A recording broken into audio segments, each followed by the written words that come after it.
Welcome to the Banker Lamp. Please enjoy the video. You start by confirming backups and knowing your BIOS key, F2, Dell, ESC, or F12 depending on your PC. Once done, fully shut down Windows and disable fast startup if you can, because that can skip firmware access. Now power on and repeatedly press the BIOS key until the firmware interface appears. You want to land in UEFI/BIOS setup, not boot menu. That ensures you can change startup options. Make sure to note current settings before changing anything. Once in BIOS, navigate to the Boot or Security tab to find UEFI-related options. You may need to switch from Legacy to UEFI for modern Windows recovery support.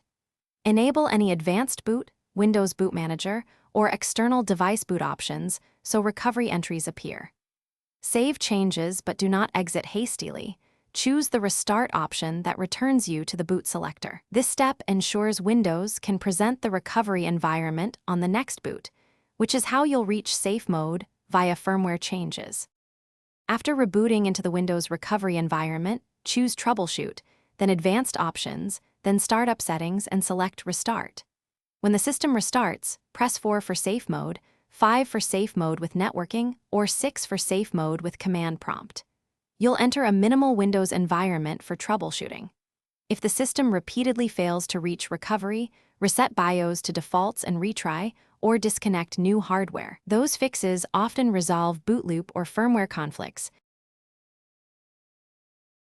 Thanks for watching. If this was helpful, leave a like and consider subscribing. See you next time.